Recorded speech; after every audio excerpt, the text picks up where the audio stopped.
Hello my dear students, देखो ये बड़ा प्यारा क्वेश्चन है। ये 9.3 का एक्सरसाइज 9.3 का क्वेश्चन नंबर 3 है। क्वेश्चन ये है कि एक सर्कल है जिसके सरकमफ्रेंस पर PQR पॉइंट्स हैं और इस तरह से PQR जो एंगल बन रहा है वो 100 बन रहा है और आपको प्रूफ फाइंड करना है कि इसका OPR एंगल जो बनेगा वो कितना होगा, ये बताना है आपको। ये चीज़ लिखा हुआ है, हमने लिख दिया है, ठीक है। अब हम देखो इसको कैसे करेंगे। अभी हम लोगों ने देखा कि यह प्रूफ में देखेंगे।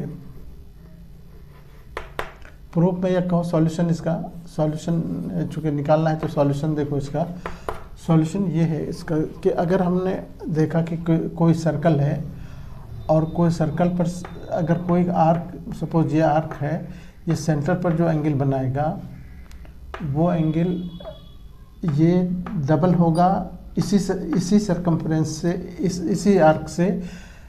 इस पोर्शन को छोड़ के बाकी जो पोर्शन बचा उस पर कहीं पर भी एंगल बनेगा। यहाँ पर जैसे यहाँ पर बन रहा है तो ये एंगल इसका डबल होता है।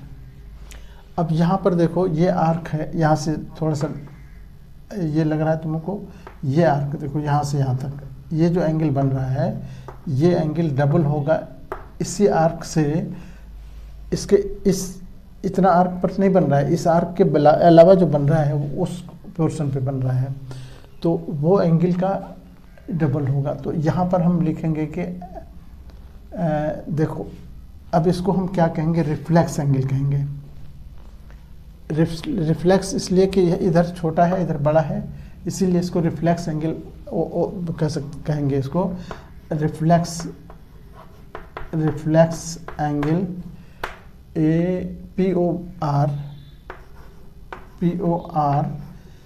ये बराबर होगा एंगल, ये बराबर होगा twice of angle PQR। Reflex angle POR ये बराबर होगा इसका ट्वाइस के। यहाँ पर लिख देंगे कि एंगल सबटेंडेड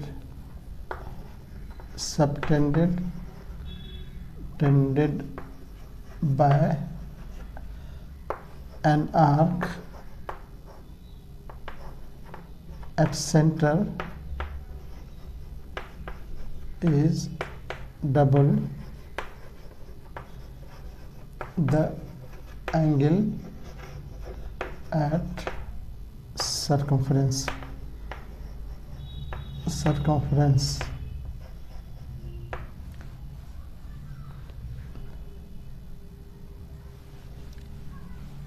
यहाँ पर एक चीज़ और इम्पोर्टेंट याद रखो कि on double the angle eight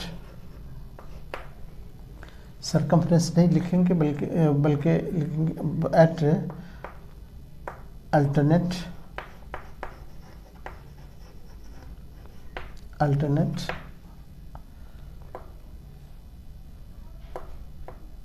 arc. Angle subtended by an arc at the center is double the angle at alternate arc। जो आर्क का इसका अल्टरनेट आर्क बचा उस पर, तो वही चीज़ यहाँ हो रहा है। अब यहाँ पर P देखो हमारे पास इसका वैल्यू दे रखा, PQR का वैल्यू दे रखा है, तो ये हो जाएगा कितना,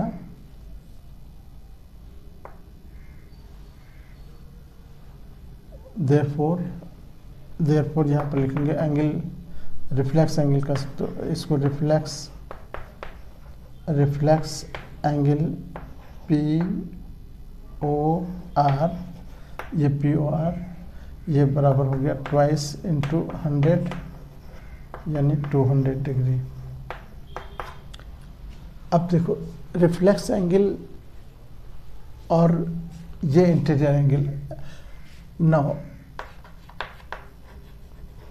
since angle POR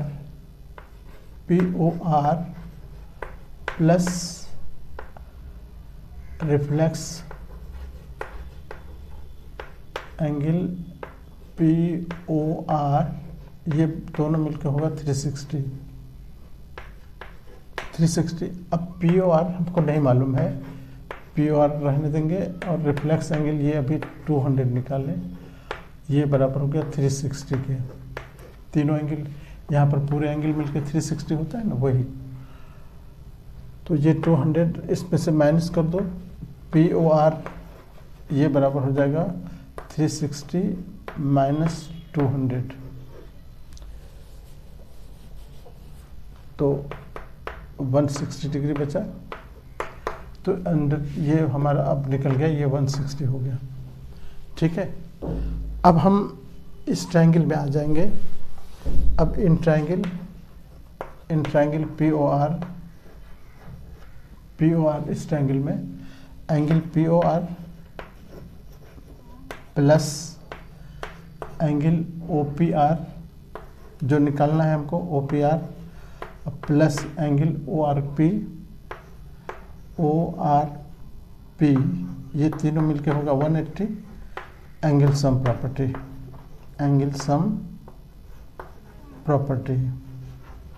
ठीक है ना। एंगल सम प्रॉपर्टी क्या है? तीनों एंगल का सम 180 होता है, तो वही चीज़ हमने लिखा वो एंगल सम प्रॉपर्टी।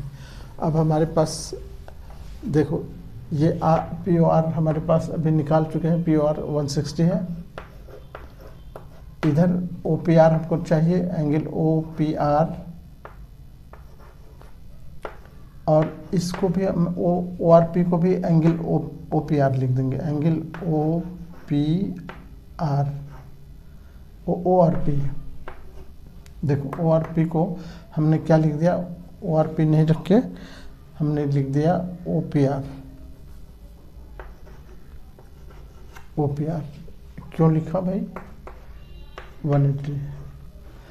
अब OPR और ORP को लिखेंगे, सिंस OPR ये एंगल बराबर है एंगल ORP के,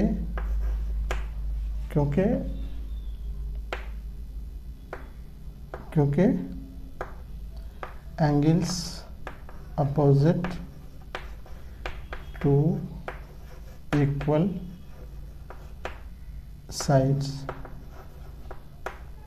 ऑफ ट्रायंगल POR।